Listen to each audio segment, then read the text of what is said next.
examen oftalmológico en la consulta de retina, ¿no?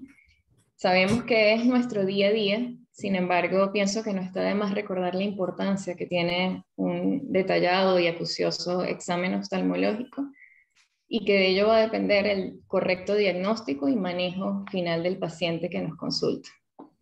Por ello, vamos a tocar puntos como el interrogatorio, los métodos de examen, el uso de lentes directos e indirectos, hasta la aplicación de registro fotográfico, entre otros puntos. Tenemos entonces que la historia médica en un paciente que consulta por patología vitreoretiniana debe comprenderse por, primero, un interrogatorio bastante acucioso y segundo, por un examen oftalmológico completo y detallado. En el interrogatorio es importante abordar todo el historial del paciente, que comprenda todos sus antecedentes personales, desde enfermedades. Umari, ¿Sí? disculpa. Ponlo en modo presentación.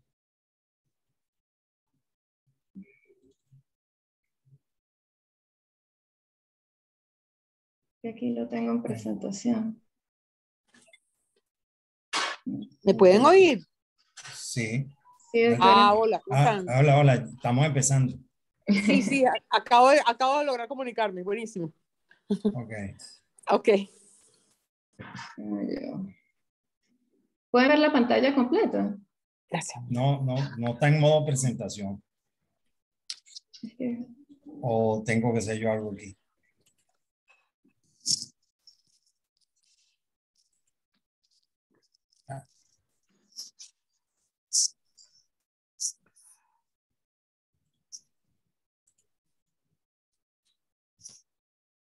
Aquí le estoy dando pantalla completa, pero no sé si los demás. Ahora sí. Ok. Perfecto. Bueno, para continuar, decía que la historia médica en todo paciente que nos consulta por una patología vitreoretiniana debe estar conformada por un buen interrogatorio y un examen oftalmológico detallado. Dentro del interrogatorio es importante que indaguemos sobre todo el historial del paciente, incluyendo antecedentes personales, sus enfermedades, el tratamiento de las mismas, alergias, cirugías previas y complicaciones durante esas cirugías, así como la exposición ocupacional a cierta radiación o sustancias químicas, antecedentes familiares, sobre todo indagando enfermedades que puedan ser hereditarias o con factores comunes, como por ejemplo el glaucoma, los desprendimientos de retina, las distrofias retinianas, cegueras a los colores, entre otras. Asimismo, un examen funcional por sistemas que nos dará buena información. Y en cuanto al examen oftalmológico, debe incluir, por supuesto, la medición de la agudeza visual y visión cromática, rejilla de Ansler para descartar metamorfosias o escotomas importantes en el campo, alguna alteración pupilar o alguna alteración en la campimetría por confrontación, valorar la motilidad ocular y, por supuesto, no debe faltar una biomicroscopía detallada y una oftalmoscopía. Todos estos datos deben, por supuesto, estar registrados en la historia clínica del paciente.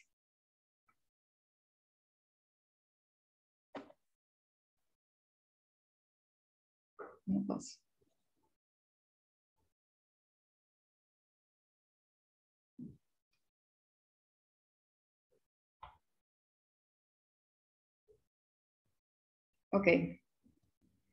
Ese interrogatorio, como buenos detectives, debemos indagar sobre problemas visuales que el paciente haya tenido en el pasado, o si éste tiene conocimientos de la existencia de cicatrices en su fondo de ojo que nos puedan prevenir sobre si la lesión es aguda o es algo crónico.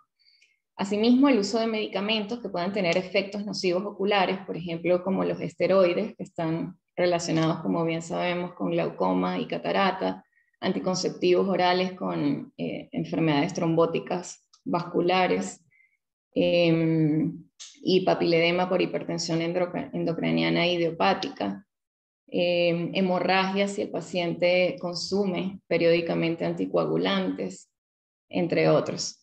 Asimismo, indagar sobre su cirugía ocular anterior y si ésta tuvo o no alguna complicación, exposición a energía radiante, Básicamente los síntomas por los que consulta un paciente van a ser clasificados en 3 grupos. Los que tienen alteración de la función visual, los que tienen alteración de la apariencia ocular y los que tienen alteración de la sensación o sensibilidad ocular. Los que más nos va a interesar desde el punto de vista de retina son los que tienen alteraciones de la función visual y serán pacientes que consultarán refiriendo, por ejemplo, fotopsias, miodesopsias, metamorfopsias, escotomas y, por supuesto, disminución de su visión central y o periférica. En todos estos casos debemos indagar sobre su inicio, si fue una aparición brusca o fue algo insidioso, algo progresivo. Su duración, si fue rápida y desapareció o se ha mantenido en el tiempo o ha sido intermitente.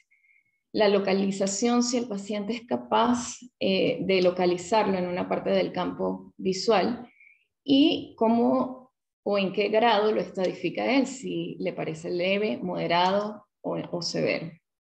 Asimismo, los factores sistémicos son de vital importancia tanto diagnóstica como terapéutica. Diagnósticos porque nos ayudan a dirigir nuestro examen oftalmológico en distintas áreas. Por ejemplo, la distinta gama de enfermedades vitreoretinianas varía mucho dependiendo de los extremos de la vida. No son las mismas patologías las que presenta un niño que las que va a presentar un paciente anciano. Desde el punto de vista de comorbilidades, un paciente, por ejemplo, diabético de larga data mal controlado, ya sabemos qué podemos esperar o qué debemos buscar en el examen oftalmológico. Desde el punto de vista quirúrgico también hay una connotación importante en los factores sistémicos, puesto, por ejemplo, que pacientes diabéticos y pacientes trasplantados con inmunosupresión tienen mayor riesgo de infecciones en una cirugía. Pacientes en hemodiálisis generalmente tienen mayor riesgo de sangrado en una vitrectomía. Pacientes con sobrepeso, obesidad y apnea del sueño generalmente requieren una connotación especial, puesto que probablemente de ser quirúrgico no van a tolerar una posición de cúbito supino durante la cirugía. En el caso de infecciones sistémicas, incluido el COVID, está contraindicado la realización de cirugía retiniana, a menos por supuesto que se trate de una cirugía para detener la progresión de una infección como la endostelmitis. Igualmente, trastornos hematológicos, autoinmunitarios o de la coagulación. Revisando un poco la literatura en cuanto al tema que más nos ocupa hoy, que es la pandemia de COVID-19, tenemos que se encuentran innumerables artículos que hablan sobre las manifestaciones del COVID a nivel ocular, a nivel de párpados, superficie ocular y segmento anterior, todos bien justificados. Sin embargo, el número de artículos va disminuyendo a medida de que buscamos manifestaciones a nivel del polo posterior y la mayoría de ellos son más registros de casos.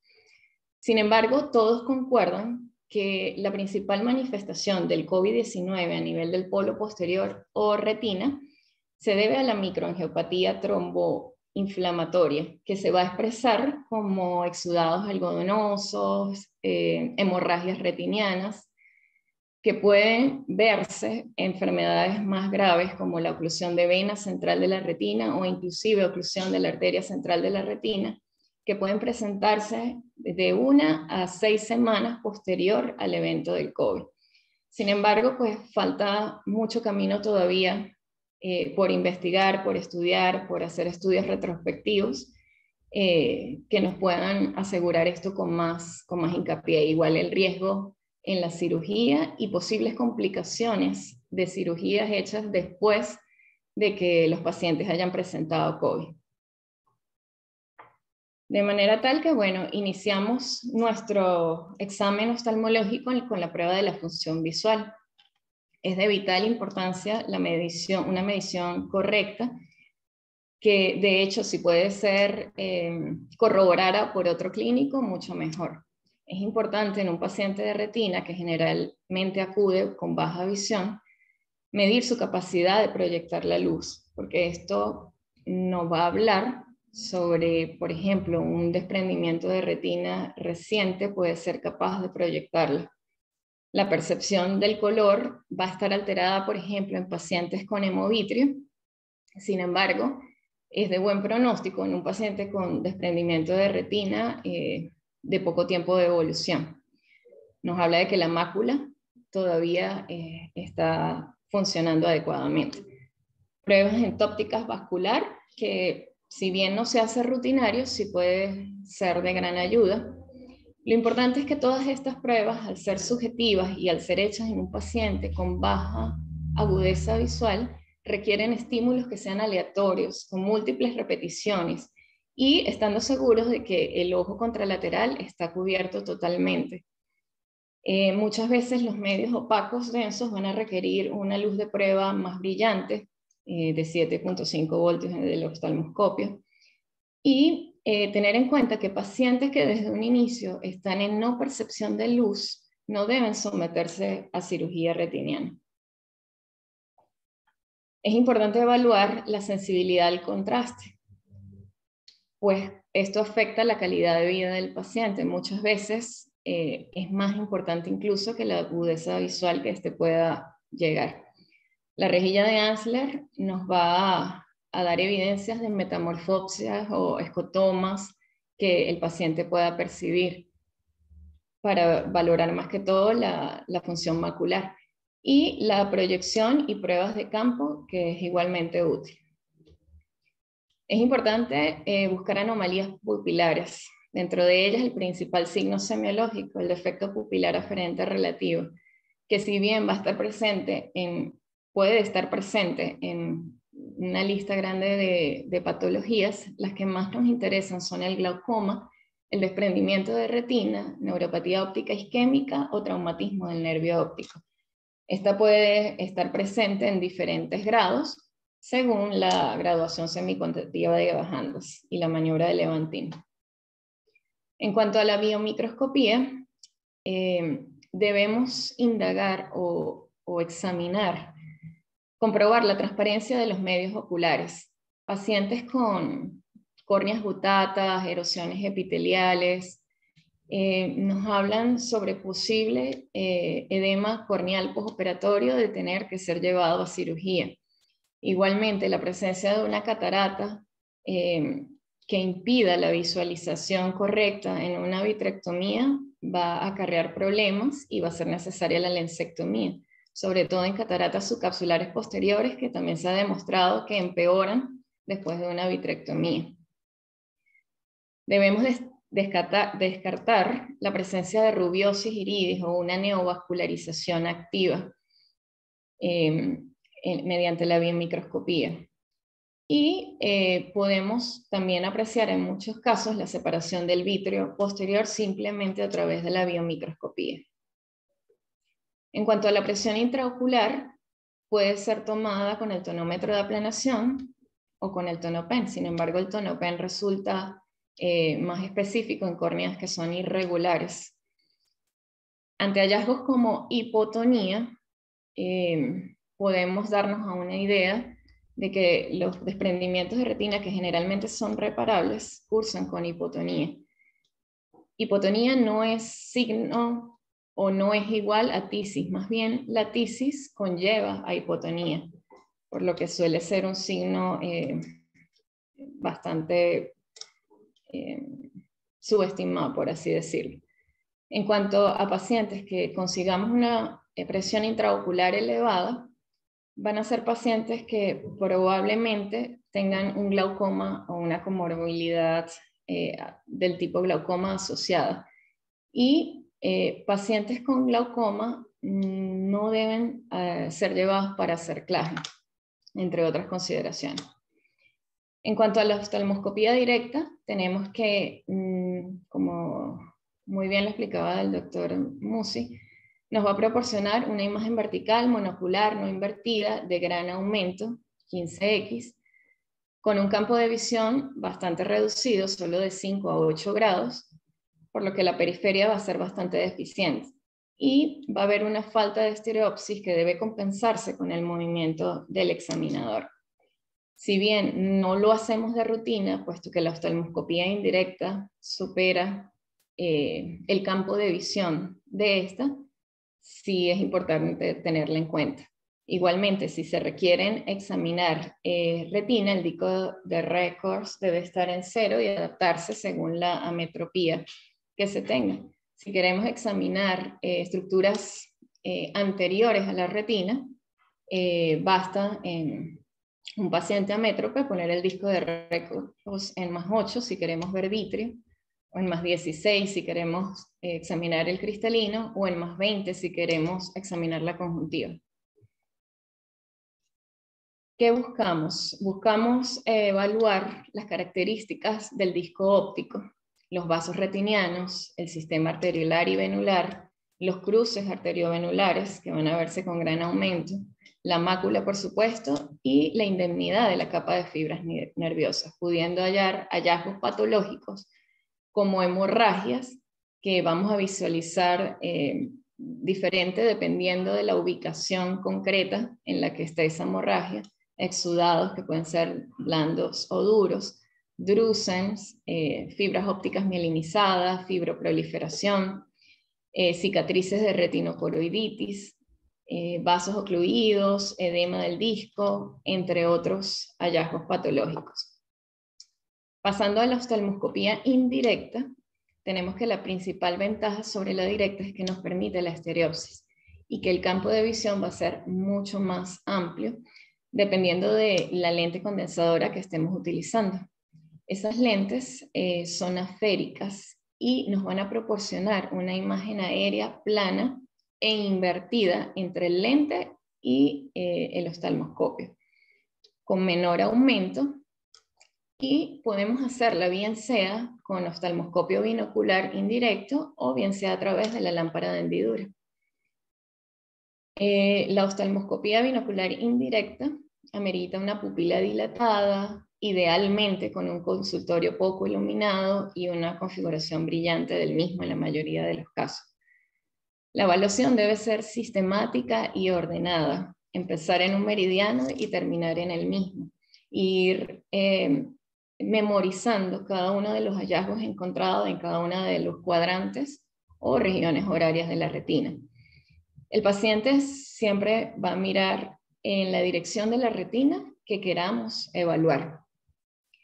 Aunque la oftalmoscopía indirecta proporciona generalmente muy buena visión periférica, en algunos casos se hace necesaria el uso de un identador escleral para mejorar la visualización, sobre todo de la extrema periferia.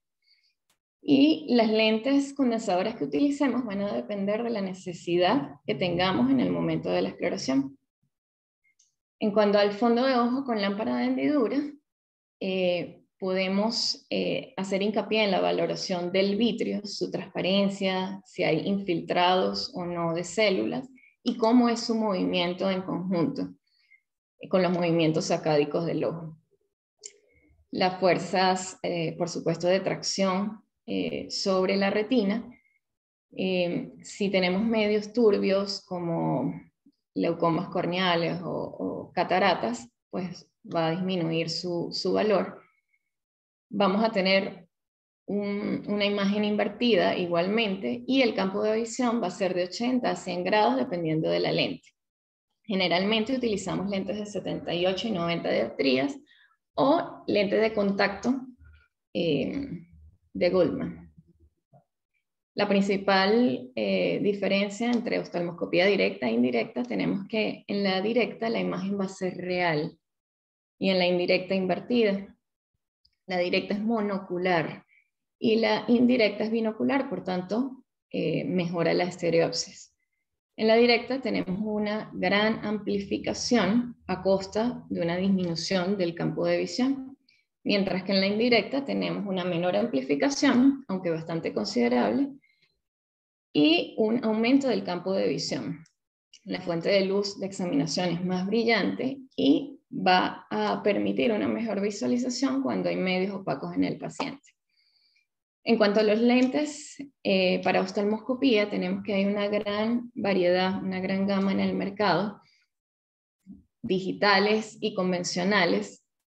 Sin embargo, como lo dije, su uso va a depender de la necesidad que tengamos en el momento de la oftalmoscopía.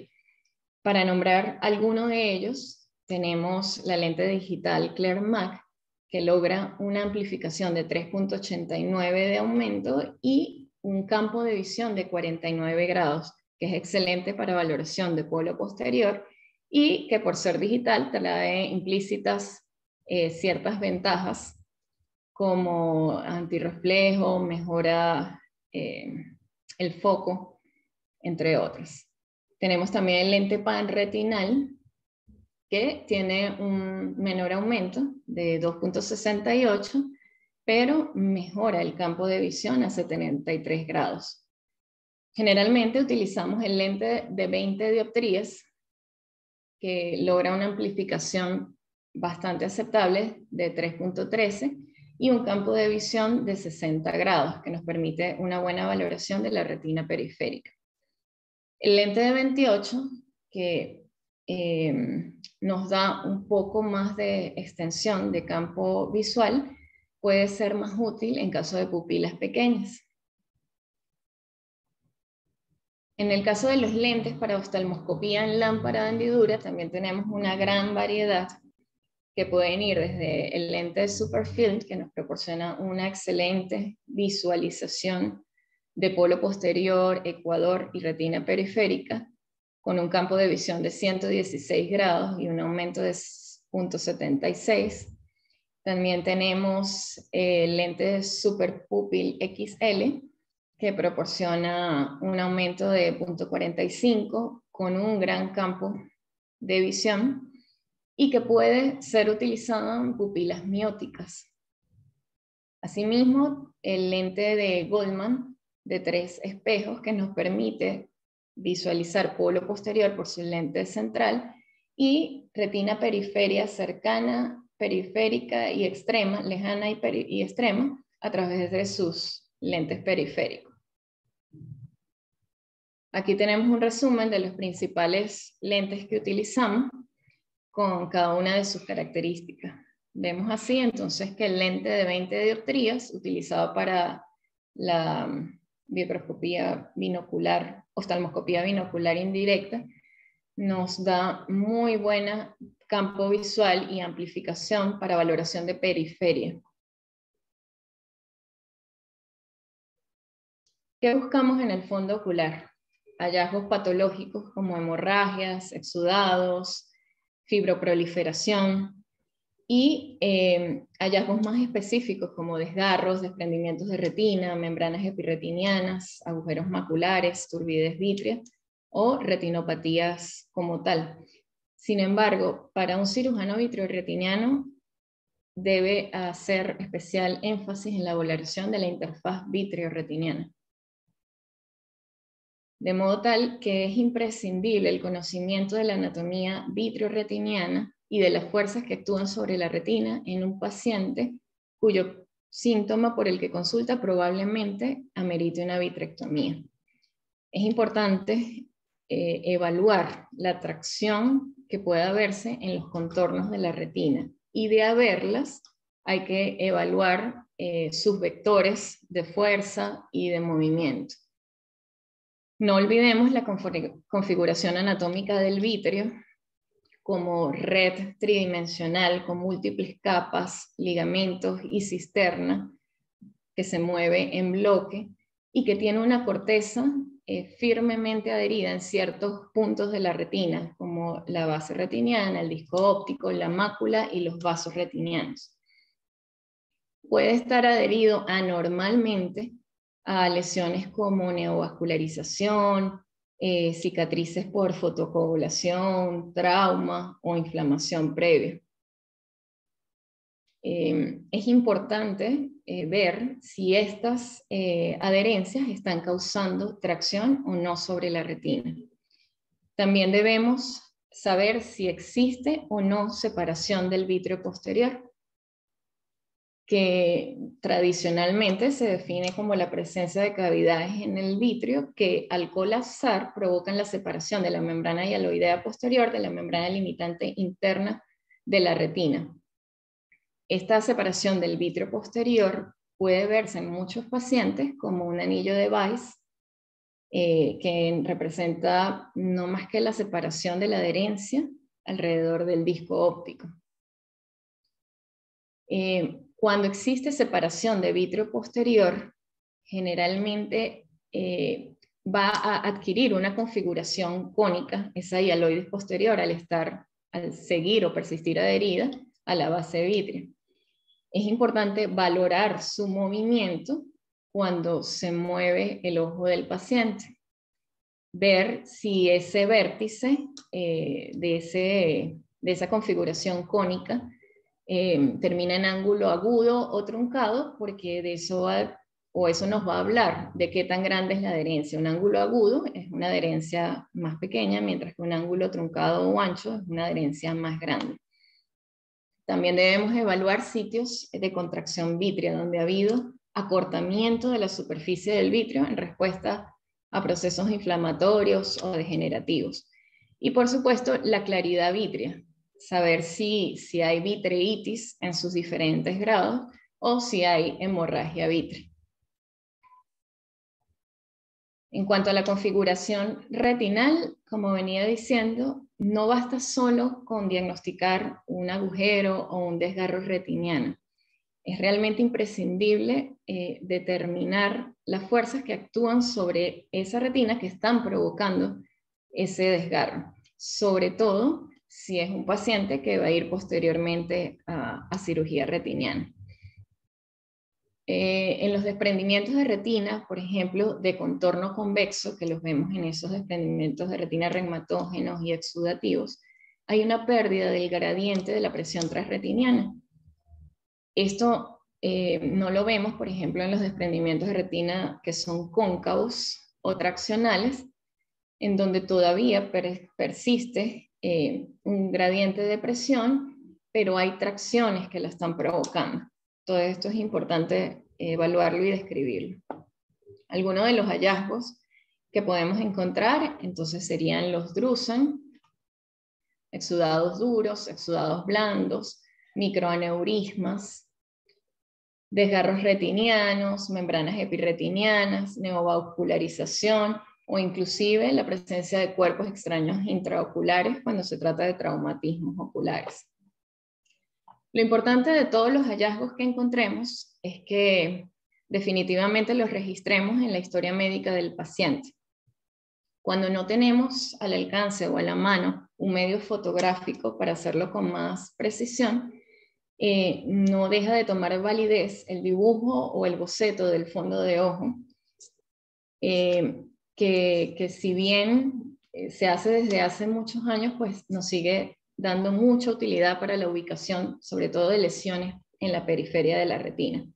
Y que si bien al inicio puede ser un poco engorroso, puesto que la imagen que observamos es invertida y el registro de las lesiones debe hacerse real, a medida que se practica, pues esto va haciéndose automáticamente. Lo importante es que en nuestro boceto dibujemos nuestro nervio óptico y mácula, pongamos todos los meridianos de las horas del reloj en la periferia de la retina y empecemos a describir las lesiones que vemos. Puede hacerse inmediatamente a la cabecera del paciente tal y como lo vemos y luego simplemente invertir el papel en el que dibujamos y quedará en la hora, en el parámetro horario real. Después puede hacerse sin esto. Lo importante es que existe una codificación de colores dependiendo de lo que veamos. Así, una retina normal debe colorearse de rojo y una retina desprendida de azul. En el caso de la circulación retinal, debe colorearse las venas, las vénulas de color azul, mientras que las arteriolas generalmente no se dibujan. Las roturas retinianas suelen pintarse de rojo con contornos azules. Igualmente, el colgajo de un desgarro debe ser azul. Una retina adelgazada, por ejemplo, se debe pintar como una trama, una red roja con bordes azules, mientras que una degeneración inempalizada debe ser una red azul con bordes azules. Los pigmentos en general suelen pintarse de negro, mientras que los exudados de amarillo y las opacidades vítreas, sea sangre u otras, de verde. Una vez que hemos hecho el examen acucioso del paciente, muchas veces se hace necesaria la complementación con exámenes paraclínicos, tecnologías de imagen, que van a complementar nuestro diagnóstico, van a hablar del pronóstico que tenga el paciente y que probablemente nos van a mostrar cosas que nuestro ojo no pudo ver. Dentro de ellas tenemos la fotografía retinal, el OCT, el angio-OCT, el eco ocular, el FRG y electroretinografía, que iremos viendo con más detalle en cada uno de los seminarios. Aquí tenemos más o menos para hablar un poquito de lo que es el registro fotográfico del fondo de ojo. Tenemos que desde la invención del oftalmoscopio directo por von Helmholtz en 1850, fue la primera oportunidad que se tuvo de apreciar en vivo el fondo de ojo. Sin embargo, tuvieron que pasar muchos años para poder obtener una fotografía de eso que veía von Helmholtz. Hasta 1926 que se reproduce la capacidad de obtener fotografías del fondo de ojo. Esto siguió evolucionando con el tiempo. Años posteriores se lograron fotografías en una sola toma que abarcaban un campo visual de 30 a 50 grados de la retina, y se abre la posibilidad de hacer una composición o collage con varias imágenes, ampliando entonces el campo de visión a 70 grados. Es hasta 1980 cuando Oleg Pomerantsev crea el lente panfundoscópico, ampliando ese campo de visión a 90 grados. Y a partir de la década de los 90, con la creación del RedCam, ampliamos mucho más esa captación fotográfica hasta 120 grados de campo visual. Y bueno, a principios de este siglo, importantes avances tecnológicos en imágenes de ultracampo, que pueden llegar a casi 200 grados de campo visual en una sola toma. Este registro fotográfico lo hacemos convencionalmente con la cámara retinal o retinógrafo, que posee una cámara de alta resolución que nos permite obtener imágenes en color, libres de rojo, azules y rojas, con autofluorescencia, y que nos permite también realizar angiografías con fluoresceína. Cada una de estas imágenes, en promedio, nos permite la observación de la retina en un 30-50 grados, son no midriáticas y son muy útiles para el registro, los registros médicos del paciente, por supuesto para investigación y enseñanza. También vinieron luego los retinógrafos de láser de barrido o de láser confocal, que posee un láser de baja longitud de onda, verde, y otra de más alta, infrarrojo, simultáneas, y un complejo de espejos que permiten que esos láseres se desplacen en barrido por toda la retina, proporcionándonos imágenes de alta calidad con las mismas beneficios que nos aporta una retinografía convencional, sumado a que muchos tienen incorporados también OCT y que por supuesto nos van a dar un campo de visión más amplio. Con todo esto surge la fotografía estereoscópica de 7 campos, que es el gold estándar según la ETDRS para la clasificación y seguimiento de la retinopatía diabética. Y consiste en tomar 7 fotografías en campos diferentes para que la composición total nos permita un campo de visión de 75 grados. Y como lo dije, pues es la clasificación estándar, el gold estándar para la clasificación de retinopatía. Más adelante surgen entonces las fotografías de campo ultra amplio o UWF por sus siglas en inglés, que nos van a permitir en una sola toma obtener imágenes de más del 80% de la retina en pupilas mióticas y medios opacos, con un tiempo de captura muy corto, sin una fuente de luz externa molesta para el paciente, y nos van a proporcionar una foto a color, autofluorescencia, angiografía con fluoresceína, angiografía con verde de indocianina. Limitaciones que producen un pseudocolor, no es el color real, puede haber cierta distorsión en la extrema periferia y por supuesto el alto coste económico.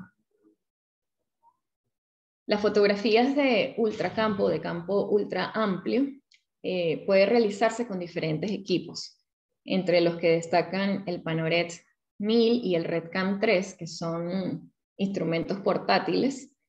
El RedCam, que es más utilizado en patología neonatal como ROP, y que llega a 130 grados de visión. El Heidelberg, que llega a 150 grados y que tiene incorporado un OCT espectral. Y el Optos, que alcanza gran campo de visión. Puede capturar el 82% de la retina en una sola toma. Lo importante de esto es que podemos ver en una sola toma alteraciones de la periferia que no veríamos o que sería muy difícil de visualizar de otra forma, de capturar de otra forma. Aquí tenemos una fotografía que compara entonces lo que serían los 7 campos convencionales de fotografías convencionales frente a una de ultracampo, que pues es bastante la diferencia, ¿no? Entonces aquí tenemos la fotografía de aproximadamente 45 grados de campo que nos ofrece una retinografía convencional comparada frente al collage o composición de las de 7 campos y comparada finalmente con una de ultracampo. No podemos olvidar pues tampoco las cámaras retinales portátiles que ponen a nuestro alcance y mayor facilidad para la obtención de imágenes en consulta, pero que por supuesto tienen un alto costo.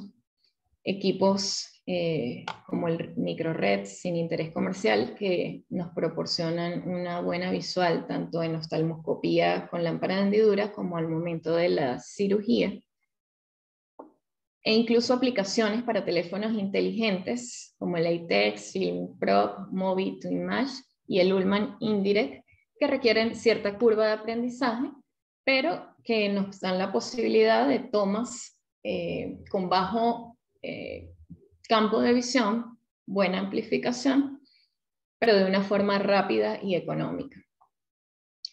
Lo importante de todas estas tomas es que podamos utilizarlas para explicarle al paciente de una forma más didáctica su patología, podamos utilizarlas en investigación, enseñanza, son sumamente útiles. Otro de los estudios de gran utilidad, por supuesto, es el eco ocular, sobre todo cuando nos encontramos frente a un paciente con opacidad de medios, cuando sospechamos de un tumor, para valorar la configuración del vitrio y su densidad ante desprendimientos coroideos de vitrio posterior, desprendimientos de retina o de cuerpos extraños intraoculares, que veremos más adelante. Y por supuesto el OCT, que no puede faltar, especialmente útil en patologías maculares. Para concluir, entonces tenemos que la anamnesis y el examen oftalmológico son inseparables, no puede existir uno sin el otro. La oftalmoscopía permite diagnosticar la patología interna que muchas veces no se ha podido diagnosticar, como la diabetes y la hipertensión. Representa una visualización directa y no invasiva de sustancia blanca cerebral y de vasos sanguíneos. Por ello, se menciona como mirador sistémico. El registro fotográfico de lesiones retinianas permite un mejor entendimiento por parte del paciente, una mejor documentación de la evolución clínica, así como que facilita la enseñanza, investigación e intercambio, interconsultas con otros especialistas. La buena semiología ocular habla por sí sola, sin embargo los estudios paraclínicos son de invaluable utilidad cuando el ojo no puede ver más allá. Todos los hallazgos y resultados es imprescindible que queden plasmados en la historia médica del paciente, así como el plan que decidimos en él o el tratamiento que se llevará a cabo. Recordemos que es un instrumento médico legal y debe plasmarse en él. Las imágenes de campo ultra amplio han revolucionado la forma en la que estudiamos y entendemos las enfermedades de retina. Y a medida que pasa el tiempo, pues habrá más disponibilidad de ellas para una buena telemedicina. Y finalmente, pues una imagen vale más que 1000 palabras. Como decía Jean-Martin Charcot, la oftalmoscopía es la anatomía patológica del ser viviente, o lo que es lo mismo, la anatomía patológica viviente. Y tenemos la oportunidad de verlo día tras día, aprovechándola. Muchísimas gracias por su atención.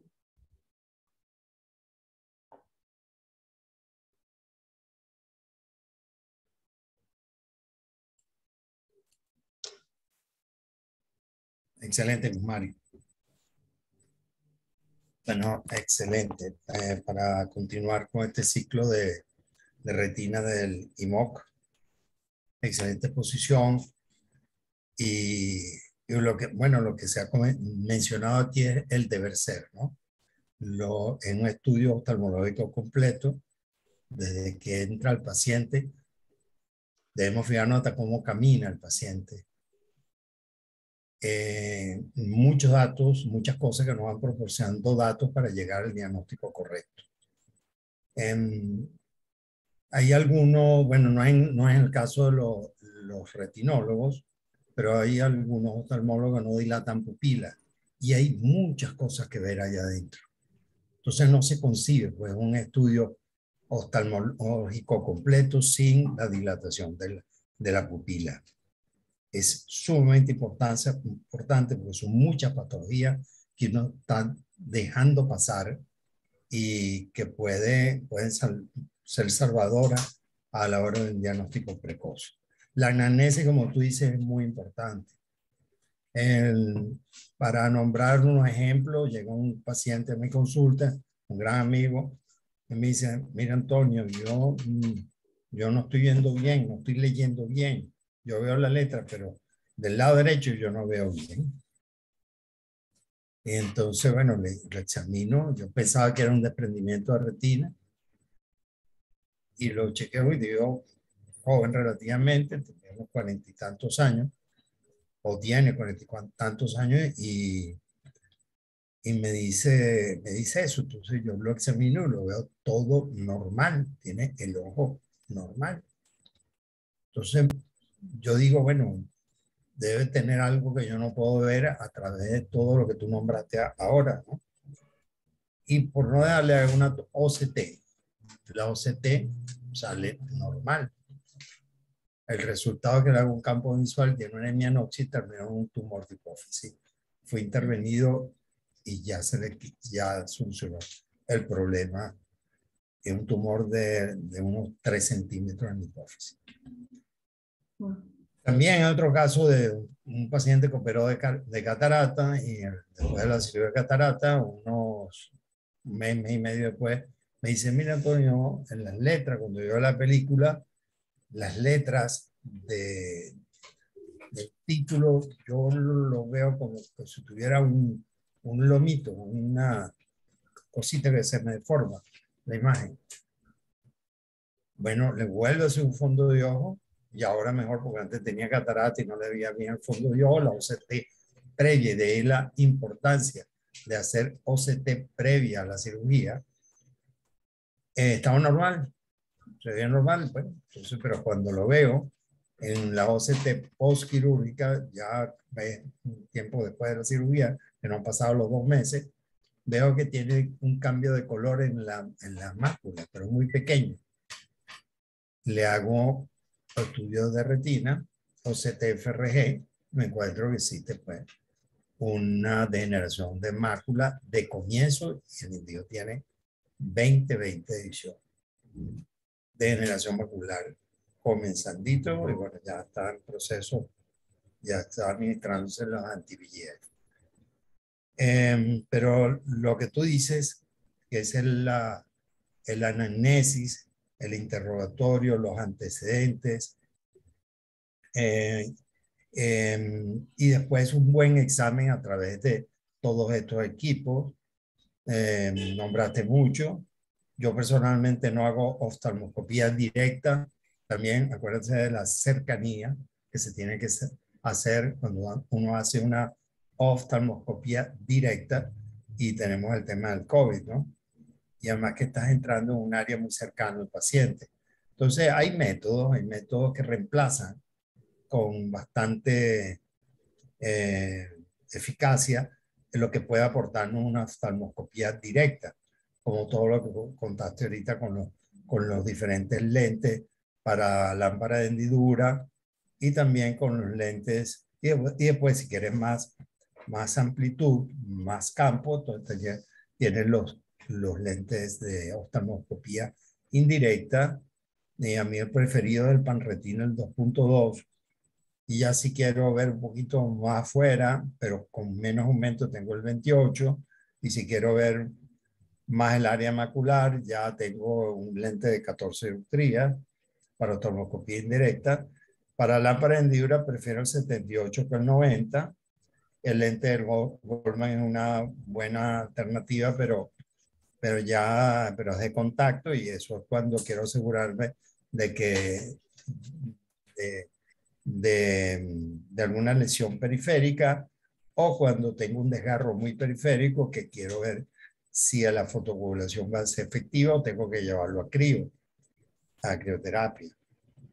Aprender la oftalmoscopía indirecta es un arte que se adquiere con el tiempo y se necesita bastante tiempo para lograr ser diestro con el oftalmoscopio indirecto, pero se logra.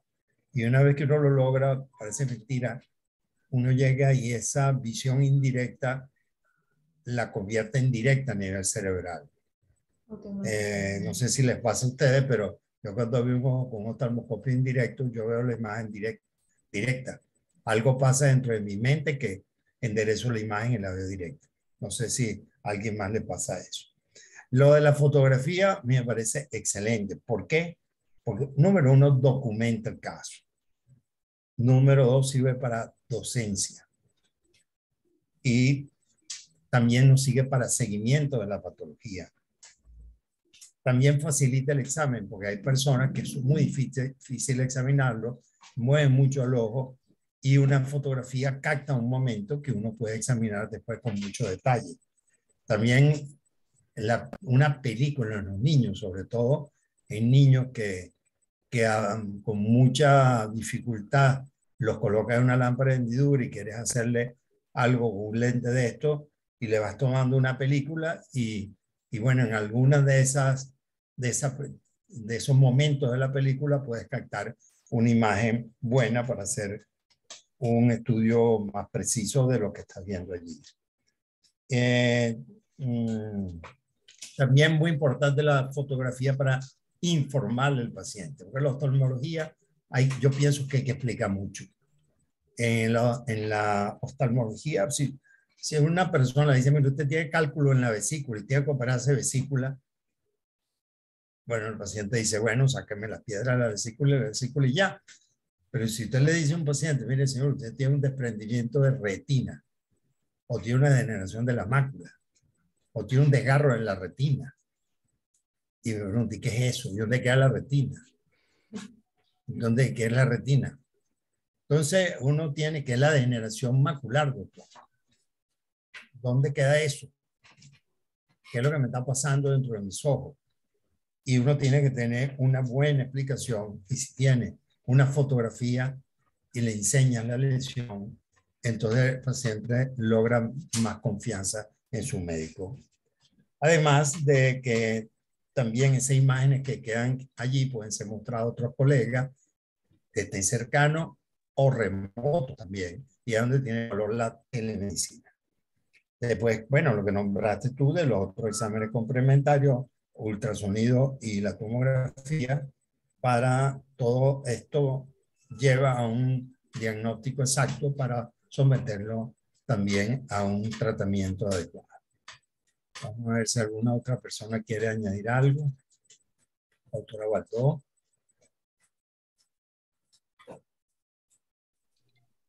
¿Aló? ¿Aló, me oyen? Perfectamente. No, bueno, yo creo que se cumplió bien el objetivo de lo que queríamos mostrar. Me parece que está muy bien ilustrado. Yo creo que hoy en día los métodos con los que contamos en el consultorio para documentar fotográficamente las patologías nos sirven para comunicarnos mejor con el paciente y también nos sirven como armamento terapéutico que en un momento dado nos ayudan a documentar un caso pre y post cirugía y poder saber los cambios que se sucedieron antes y después de incurrir en algún esquema de terapia, ¿no? Siempre es bueno documentar para poder saber exactamente bueno, el grado de mejoría que hubo o si incurrimos en algo que no fue tan bueno y poder tener todo ese armamento para mejorar en el camino, ¿no? Son recursos muy valiosos también que nos ayudan a poder en un momento dado comentar o llevar los casos a otros colegas o a otras instancias para poder también sacar mayor información y mayor aprendizaje de lo que estamos viendo, ¿no? Todas estas son herramientas que hoy en día en realidad yo creo que debemos aprovechar y darles uso. Ahorita, por ejemplo, en la clínica estamos actualmente con el angio-CT. La parte de angiografía no le estamos dando todavía del angio-CT tanta utilidad, pero gradualmente iremos, digamos que ahondando en este armamento terapéutico para provecho de todos y para conocimiento mejor de lo que estamos viendo, ¿no? Con respecto a la parte de eso, de lo que estaba comentando el doctor Perazo, el paciente cuando llega al consultorio ya solamente como entra, lo que dice, ya nos está dando mucha información y todo eso es importante eh, captarlo, recolectarlo, fijarlo en algún sitio que nos ayude en el camino a poder integrar todos los datos que vamos obteniendo durante el examen para poder definitivamente llegar a un diagnóstico certero. A veces podemos pensar que estamos frente a un desprendimiento de retina, pero cuando llega el paciente, por lo que nos dice, y oye, no, de repente es una oclusión de vena, y eso en el camino, interrogando al paciente, uno gradualmente se va haciendo como la idea en la cabeza de qué es lo que está pasando, ¿no? El hecho hay personas, por ejemplo, los franceses, la escuela francesa, que no le gusta la parte de farmacopía indirecta. Dicen que la farmacopía indirecta es más un instrumento de trabajo americano y no son amigos de la farmacopía indirecta como tal, les gustan más los lentes de contacto. Yo creo que lo importante es que uno se sienta muy cómodo con el tipo de instrumento de trabajo que uno esté familiarizado y que uno trate de ganar pericia en algo que uno se sienta cómodo viendo la totalidad del ojo como órgano, ¿no? Y no algo como accidental, como que, bueno, déjame ver qué encuentro en cirugía. Yo creo que uno tiene que tratar de ir a cirugía con todas las herramientas que uno pueda obtener en el examen del paciente. Creo que está muy bien, Guzmán, y me gustó mucho cómo lo abordaste, creo que está muy completo, y bueno, seguiremos en esto gradualmente, ahondando poco a poco los diferentes temas que vamos a ir cubriendo, pues. Gracias, doctor.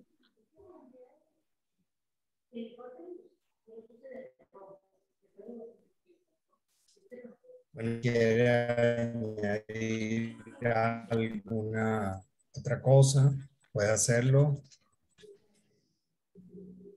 ¿Alguna pregunta? Sí. Bueno, muy bien. Bueno, entonces, bueno, amigo, estuvo muy bien, Mari. Entonces, bueno, será dentro de 15 días, ¿no? En la próxima Sí. presentación, si Dios quiere. Sí. Así será. Bueno, vale. Bueno. Entonces, bueno, que tengan